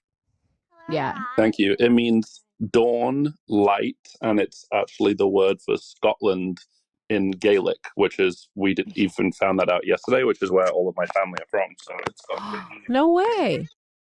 And her life, her soul's purpose, her soul's journey is, oh God, what did Francie say? You forgot your newborn child's soul journey? You forgot what her life's purpose is? No, it was, something about like heart opening. I'll find out. Well, you should remember what your child. You should interview a soul contract reader. I'm into that, Sarah. Wait, really? What color her eyes? Josie wants to know what color her eyes are. I would love to do it. I want to do it. Josie wants to know what color the baby's eyes are. Can someone tell us? She's had them closed since she was born. We don't know. We don't know.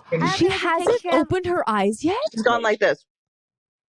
Wait, there was a picture of her eyes with her eyes open, and I thought they were brown. Blue. Yeah, Josie woke up this morning being like, she's got brown eyes. I was like, I don't think she has brown eyes.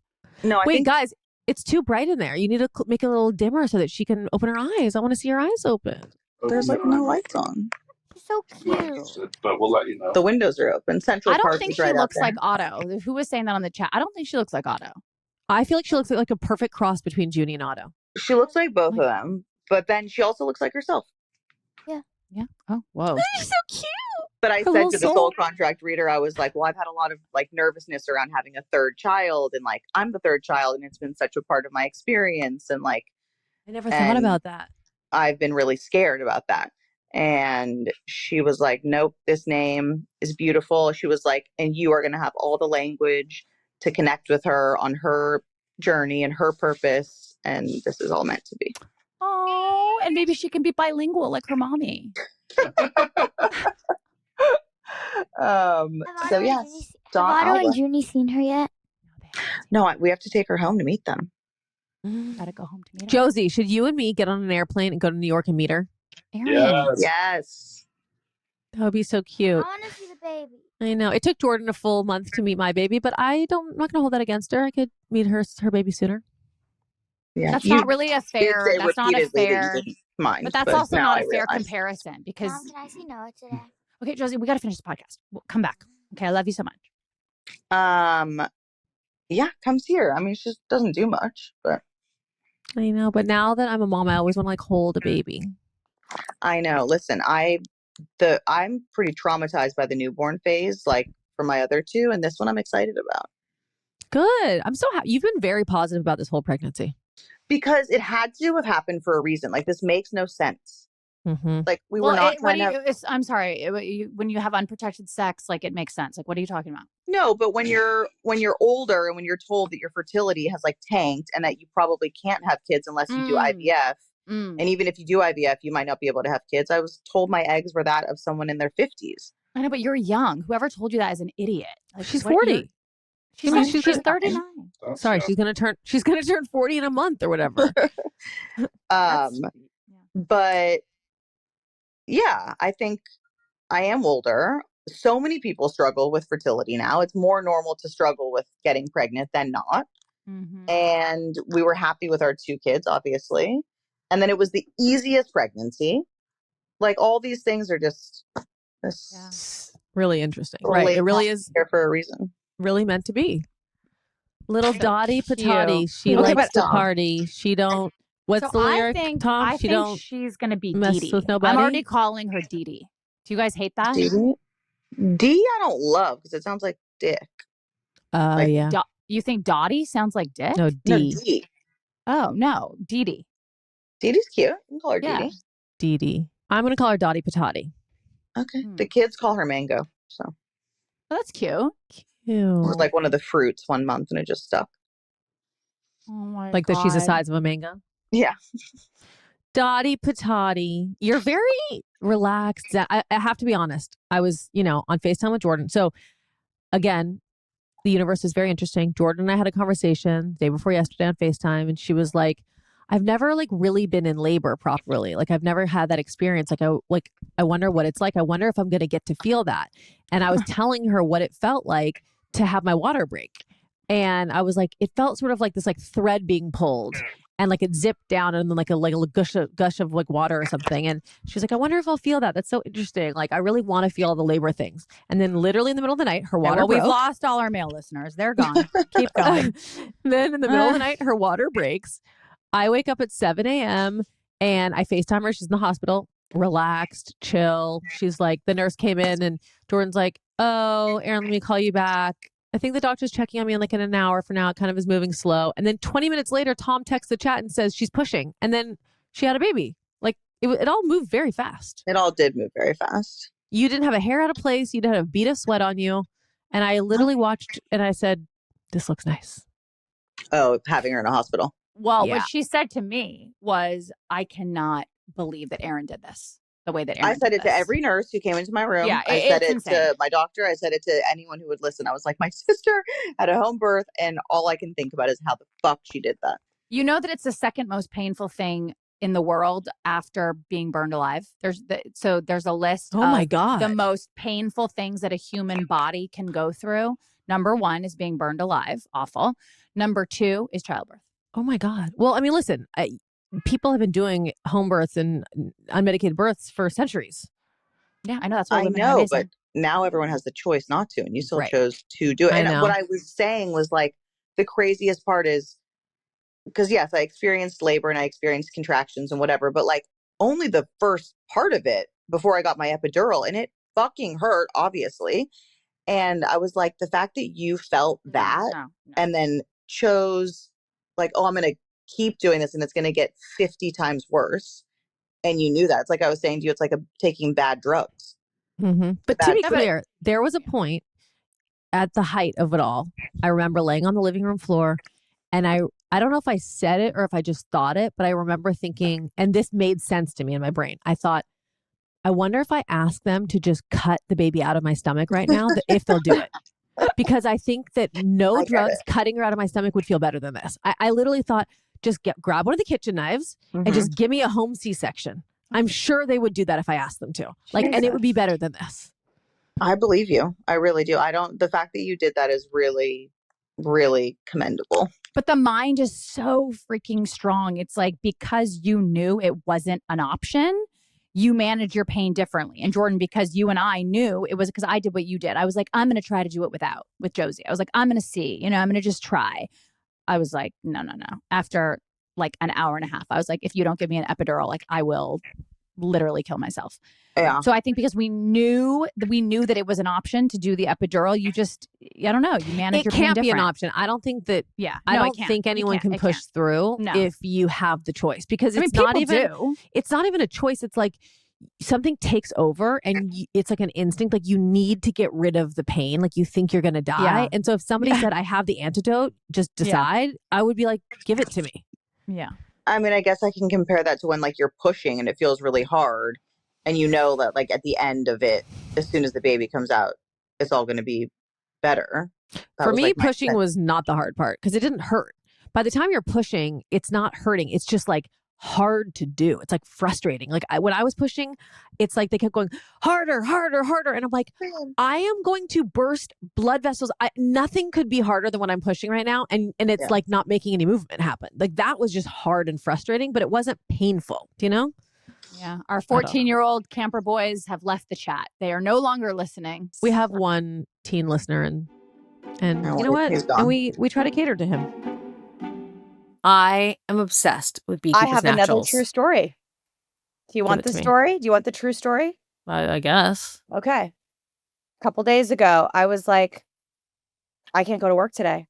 I know I'm getting sick. It's that thing. And when you are getting sick, your whole personality changes. I know. Everything's tingling. You're swallowing and you're like, oh, nope, that tickle in the throat. It's like all the hairs on your body are standing up. You're like, yep, I'm getting sick. What did I do? I go down. I grab the propolis spray and I go, I'm going to just spray. Like, I'm going to spray all day. I'm going to just spray all day. Yeah. Woke up the next day, wasn't sick. Wow. So I don't know. I mean, listen, I'm not claiming, I can't make these claims. I'm telling you. Well, let me explain to you what propolis is. So propolis helps you defend your immune system. Okay. Propolis is the defender of the beehive. Okay. It's a powerful combination of plant and tree resin and enzymes that are made by the bees. It's high in antioxidants like polyphenols, which is, the stuff in olive oil that makes it so good, and flavonoids, which help you fight free radicals and oxidative stress. Studies have found it to have antibacterial properties, anti-inflammatory effects. It's antimicrobial. I mean, it's literally everything. Well, first of all, the immunity gold standard is vitamin C, D, zinc, and B. That is like the holy grail. And that is what is in the propolis spray. By the way, we've been using Beekeepers long before this podcast and way long before they were advertisers. I think they're actually advertisers because we've talked about them so much. But people listening, you need to have the Beekeepers Naturals propolis spray in your medicine cabinet. They have a kids one, adult one. You need to have like 6 of them constantly stocked. Okay. That's what you have to have. So today, Beekeepers Naturals is offering you an exclusive offer. Go to beekeepersnaturals.com/WFP. or enter the code WFP to get 20% off your order. That is BeekeepersNaturals.com/WFP or enter the code WFP. Beekeepers Naturals products are also available at Target, Whole Foods, Amazon, CVS, and Walgreens. Okay, I am very excited that we have Stacked because I use my Stacked. I use it at the gym in my building. Simon and I hide our Stacked mats because we don't want other people in the building to use them, but we also don't want to bring ours upstairs and downstairs. You talk a lot about people stealing things from you. You hide things from people. Like, who do you surround yourself with? What other things do I hide from people? You have your electrolytes. Okay, well, because people steal them. I'm just, I know, a like, revolving door. You need some new friends, I think. That's true, but this is about neighbors. Okay, so basically the Stacked mat, I'm obsessed with it. We both use it, obviously. Simon has the black one. I have the light-colored beige one. It's the first ever foldable fitness mat. So it doubles as a block. You could also, it's stiff enough that you can use it as a block for your workout. So you can like modify your workout with it. It's twice as thick as a standard yoga mat, but it's, I don't know, a fifth of the weight. It's so light. You can hold it with one little pinky and pointer finger, and it just really gets the job done. I love it. File this under the category we love, which is things we wish we invented. Like, I know. It's like, hello. No, it's really great. You know that we are very vocal about weightlifting. You got to be lifting weights. You got to be, ladies, you better be lifting. Ladies, be lifting. You need dumbbells and you need this mat. And you could literally do a full body workout. But Sarah, they make dumbbells too. I have their whole set. Okay. I know. I'm saying you just need dumbbells and the mat, and you have a full body workout with those things. Stacked has made it even easier with their curated sets, from the Stacked starter set to the strength set, yoga set, and more. These bundles give you everything you need to kickstart your routine and save while you are at it. So visit shopstacked.com/Foster and use the code Foster at checkout for 20% off your purchase. Okay. That's shopstacked.com/Foster and use the code Foster for 20% off your order. But honestly, I find birth stories to be so boring anyway, so we shouldn't even talk about it. Same. No one cares about anyone's birth story except for their own. Yeah, it is funny to me when people are like, this friend of mine, so her water breaks and then 6 hours she's pushing and I'm like, girl, you lost me like 10 minutes ago. Or when people write like articles or like blog posts about their birth story, I'm like, oh no. Who wants to read that? No, unsubscribe. As you're talking about yours on the podcast. Yeah, because it's interesting to me, so they're giving me a chance to do it. Everyone wants to talk about their own birth story. Well, honestly, we'll probably edit it out. We wanted you to be able to have the opportunity to. Some people are surprisingly interested in a birth story. I'm more interested in this whole story's interesting. soul contract thing. That is, I am intrigued. I'm not going to lie. Why don't we get our soul contracts done on the podcast? I would love to do that. Are you into that? I texted both of you and followed up saying, I really think Jordan, life is about timing. Sometimes you're not ready for it. Now, maybe we're ready. Sarah, you ready to have your soul contract? Are you an astrologer too? Are you getting into that or no? I'm less into astrology, mostly because I don't understand it. Like the rising moon and the setting this, there's so many things.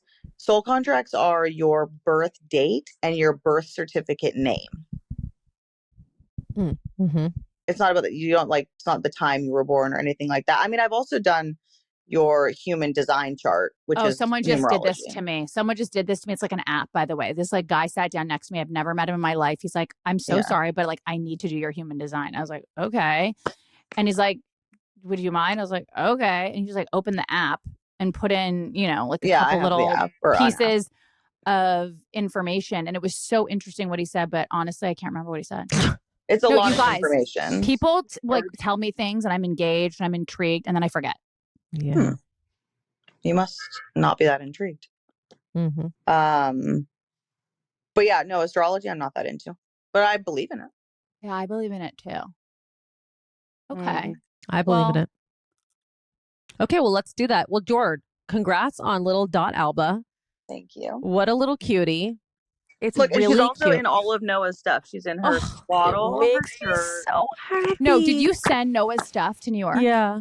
Stop. It's actually been really cute because Jordan has been sending me girl clothes for Noah from Junie. Oh, and then you send them back and then forth. She got pregnant and then I sent all the newborn stuff to Jordan. And then it's just really cute. We're going back and forth. Little traveling pants. From Valentina and Josie too.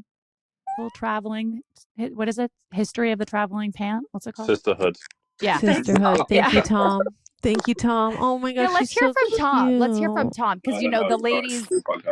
The ladies love Tom. Every time I post Tom, they're like, set me up with him. I'm like, it's my brother-in-law. No, every time I post him, people are like, hook me up. I'm like, oh my gosh, should we set some people up with Tom? I'm like, I mean, I could hook you up, but like that could get complicated, you know? But maybe his sole contract is to be set up with those people. Maybe his sole contract wants to be a Mormon. I've done Tom's soul contract, obviously. Of course. And what is his purpose? I don't remember. Another thing that really stuck. No, I did his chart as it affects my chart. Because like other people's chart affects your chart, whatever. Right. Is that a little selfish, not doing it just for him? I thought that it was intrusive if I did his chart. Oh. You know? And then you're like, Tom, I found out what your life purpose is without telling you. Mm-hmm. But I remember at the time thinking it felt accurate. You told me it was pretty accurate for me. It was, yeah, but Tom's very private, so we're not going to get into his soul. We would never discuss his soul on this podcast. Tom, how do you feel the fact that your daughter has met you with bleach blonde hair? Well, we now have the same color hair because she's got light hair too, so I feel much more Did she come out blonde? She's not blonde, but her hair's light. It's light. No, it looks pretty blonde. I mean, compared to us, like I came out with like. Yeah, no, it's not dark. And she has like no eyebrows or eyelashes, so we got to work on it. No, Noah came out with black hair. I think all of our kids did. Yeah, but Josie had dark hair, and then Josie became like a towhead. It's all weird. Yeah, it all changes. It all changes. But by the way, when I met Tom, he had blonde hair. Those scandalous days. Those scandalous days. Wait, this is so funny. I didn't realize that we have questions for Jordan here. Hit me. Oh, what do you and Tom do when you disagree? God. Depends on the topic. Depends on the significance. Oh my God, this question. This Aaron, question let says, them answer the damn question. Sorry, it just says, love your husband's bleached hair. Can she talk about what he is like as a dad? That's just funny to see that. Oh, I can talk about that. Tom is literally the best dad on the planet. Like he really is. He really is. I think all the time what would happen if he died, and oh no, Jordan, if he died, you'd be screwed. It'd be really bad. Yeah. Tom, you know what's so great about Tom as a dad is that he's not doing any of it for applause. None of it's performative. None of it is like, well, I took them to coffee early this morning. Shots fired. I know where this is going. Shots fired. No, I am only focusing on Tom. Okay. I don't actually know where this is going, but I like where it's going. Yeah, it was very complimentary. But we knew when we saw Tom with my kids, we knew he was just a young lad, just a young British lad that was, you know, and he was so into my kids and so soft with them. And yeah, we knew. No, he's a very good dad, and he can do like everything I can do.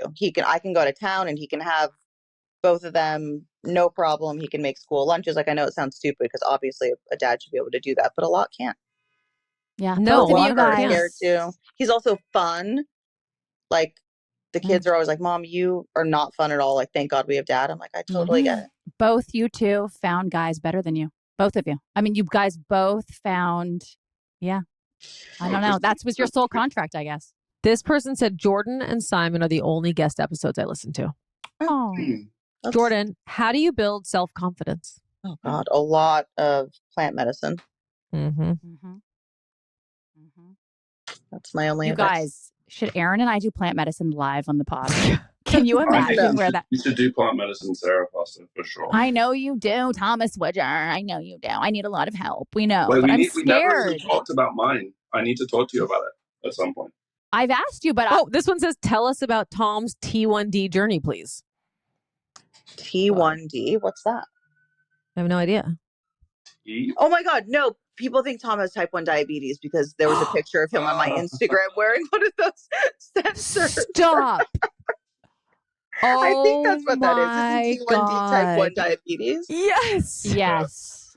Tom does not have diabetes. He wore a sensor for 2 weeks to better understand his diet. For my that is really funny. Also, I didn't ask you about, because I did ask you about your journey and you were sort of vague with me, so I didn't want to push, but I obviously have so many questions. No, well, we said in the Bahamas we were going to talk about it, and then I think we both forgot. He's only done one, but I think it's been really impactful. I've noticed a big difference. Really? What's the biggest difference you've noticed without being too personal?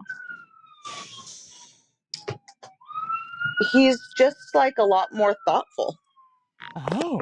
Not like necessarily in thoughtful acts here and there. He's just like genuinely like he thinks more about things and other people, and he's much more like patient and calm and open to things being different than what he maybe thinks they should be. Whoa. Those are big. Those are big. Jordan, do you think you're going to do ayahuasca or do you think you're going to stop where you're at? You always ask me that. I'm really not. Ayahuasca's never really been on my radar. I think I have so much other work to do still before I get to ayahuasca. God, Mom is gnarly. The fact that Mom's done ayahuasca multiple times, it's like really crazy. Yeah, but she did a lot before she did ayahuasca. Like, I would like to do many more just journeys. Mm-hmm. And I also would like to do bufo. Oh, you're showing her. What's bufo? She's coming to say hi. Oh my God. Oh my God. She's such a little peanut. And she smells like a new baby. She's tiny. It's so crazy though. Like, I don't look at that going like, I want another one. I get it. Like, I really, but like, I think I do. But, well, that makes sense. Yeah, like, for sure. That makes sense. Like, but I do, it's like we talked about in the last episode. It's like having a lot of kids in that first chapter of life, 0 to 50, is like not ideal because you're like building and it's all these, it's like, it's hard. But then 50 on, that second back half of life is like, that's when you want like 100 kids because that's what life is all about. So it's like, every time I panic that I'm having 3, I'm like, just think about Thanksgiving in 15 years. Just think about the full table and all of that. Think about those college bills adding up, braces. But you know what I will say is every single journey I've ever had, and most people I know, the only thing you walk away from it caring about is your family. Mm-hmm. Mm-hmm. The only thing. What do you mean? They've done all the studies where people, when they're on their deathbed. Oh yeah, near-death experiences. Yes, it's all. It's all about connection. It's all about the people that you love and that love you back. But it's so clear in those journeys, like it's just so clear. Like truly nothing else matters. No. Mm-mm. And so I think that the more kids, the better. And I think, Erin, if you're there, you definitely should think about having another kid. I think Erin left. Oh, she's not at that point yet, though. Like, your kid's not, you don't want more kids until you have like a 1-year-old. Her kid's 1. No, I know, but I'm saying like it would make sense that she would start thinking about it now. Oh, yeah. I was so clear I could not have 2 kids in diapers. I was like, I can't do it. I know my bandwidth. I can't do it. Yeah, most of my friends feel that way. I thought I felt that way, but yeah, but a lot of my age difference with my girls, that's not normal. 5 years. Most people do not wait 5 years. Otto and daughter 7 years, and Junie and daughter 5 years. Oh yeah, they're 5 years. Yeah. Oh right, between 2 and I meant between 1 and 2. Yeah. No, I think you having 2 kids was the right thing for you. Yeah. George, can I ask you a couple lighter questions? Sure. What's your biggest, and Tom, you should tell us too, because Tom is very fashionable. What's your biggest fashion faux pas pet peeve? Fashion faux pas pet peeve? Oh, I know. It used to be a thong kitten heel, not anymore. Oh my God. Sarah, it's gonna be on your gravestone. Literally. No. I like 100.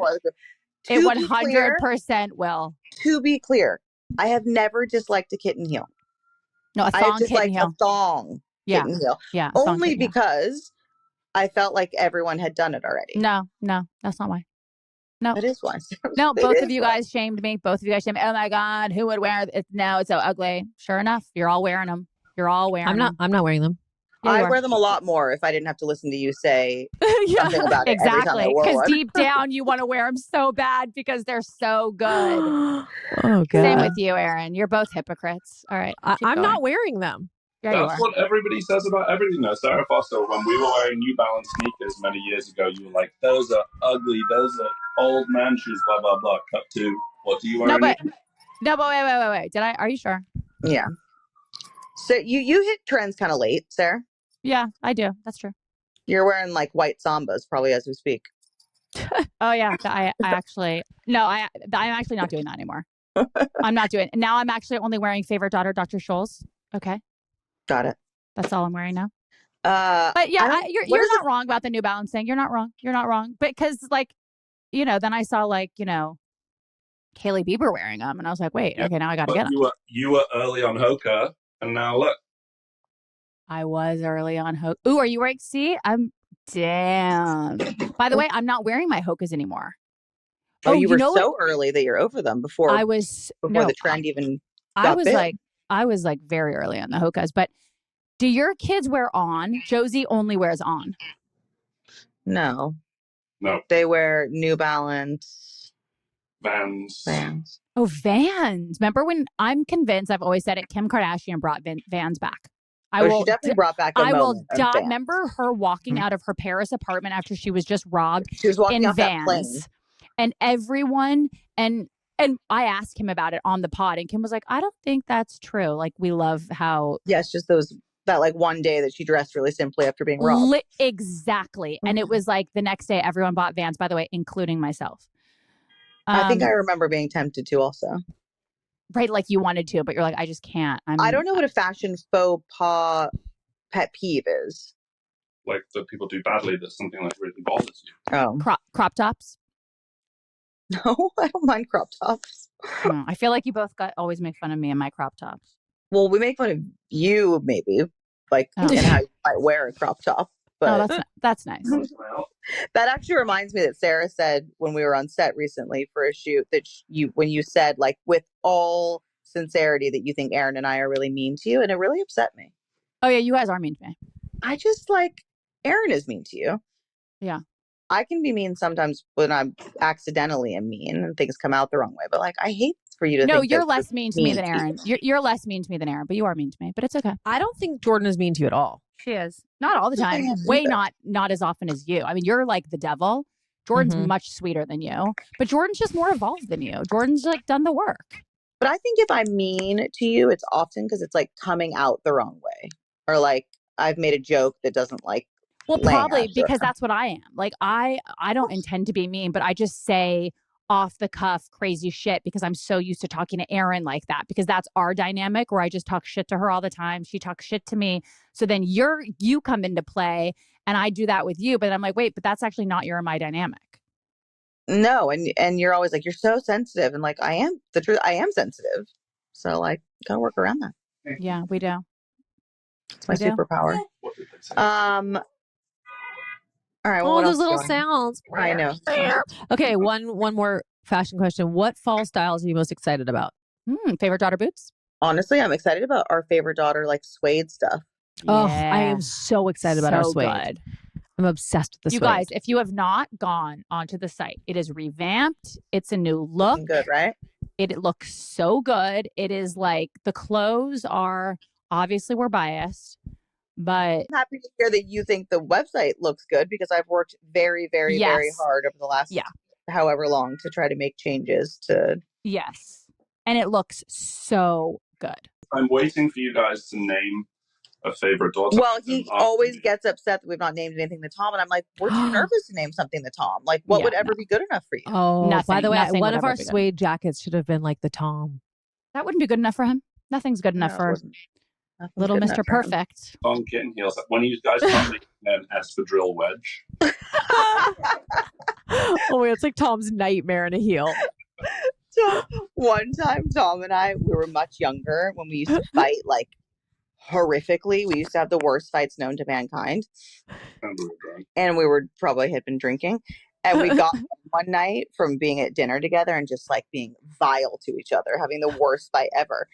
And I was wearing Epidural wedge sandal heel shoes.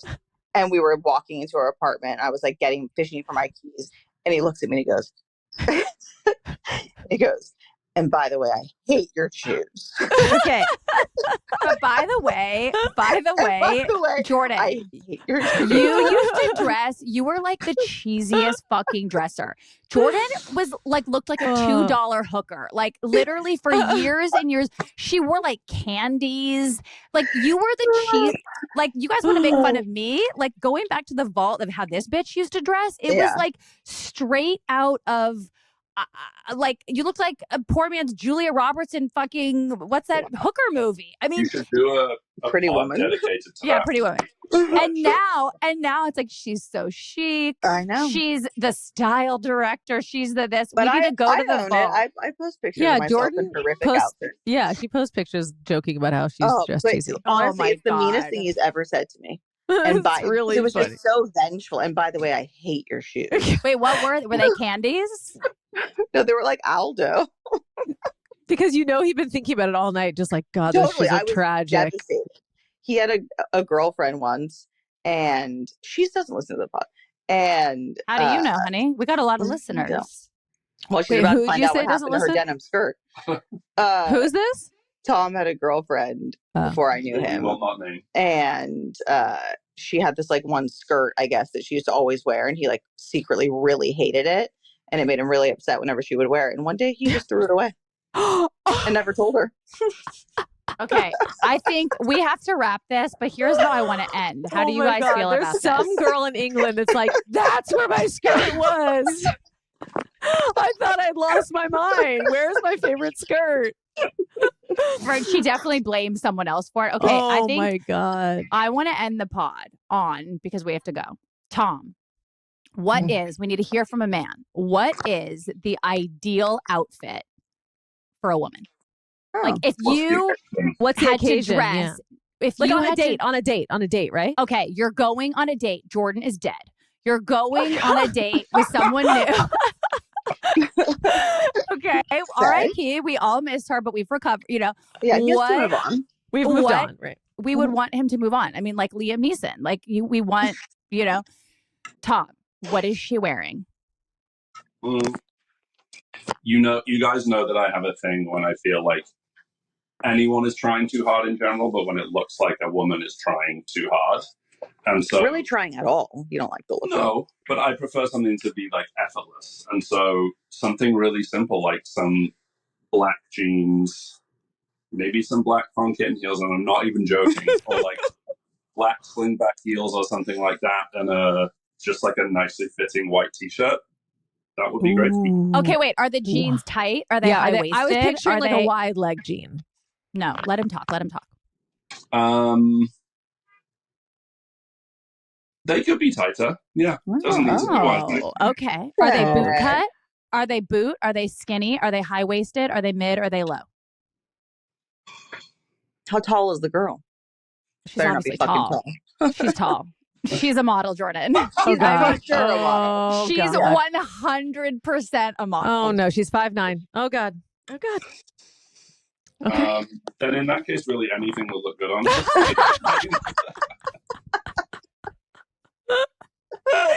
No, but I need to know selfishly, Tom, are we going? I need to know your rise. Okay. Is it high, mid, or low? Just answer the question. Okay. Oh, God. Well, if you're wearing a white t-shirt, like just a black or a white t-shirt, I would probably want something that's like a lower rise jean. Or like a low loose. Basically, Sarah wants to know what she should wear if she ever goes on a date. Thank you. Is what it sounds like is happening here. Okay. With Tom, by the way. Tom, when Jordan's dead and you and I are going out, what am I wearing? I will style you, don't worry. No, but what should Sarah wear on a date? Oh my God, Tom's going to style you on your date. My camera just died, but I'm not going to fix it. Super simple. Black jeans, like white or black t-shirt. They could be skinny jeans with a heel. Low, medium rise. Basically, this is how I fucking dress. So Tom loves my style. On that note, it was great talking to you. I love Sarah's style when she's not trying too hard. Oops. No, I honestly, guys, I know that when it looks like I'm trying. Remember we went to that concert? You were like, girl, you need to chill. I was wearing like army pants, like a tight bodysuit. You were like, this is like too much. I'm like, This is effortless, honey. This is just When effortless. we went to the Foo Fighters concert? I'm like, I didn't even actually think about this. This is my effortless. When she was dressed like Valentina. Yeah. Oh, you do dress like Valentina a lot. I know. Mm-hmm. Or Okay. she one of the two. Sara would be sooner caught dead than dressed like me. You? No, I told you, I think your style's gotten better. You're just like, you're less granny, you know? I think your style in the last year has really... Yours has great, effortless. Yeah, it's more my... Thanks, babe. You're more, I'm into whatever you're doing now. It feels a little different. All right, thanks. Okay. All right, guys. Well, right, get guys. back to your baby. Erin's gone, Okay. and I'm here, but my camera died, so... Okay. Well, sorry. I know we were supposed to do the whole episode together, but I had other plans. But honestly, this worked out perfect. Yeah, this is great. All right. Love you all. Love you guys.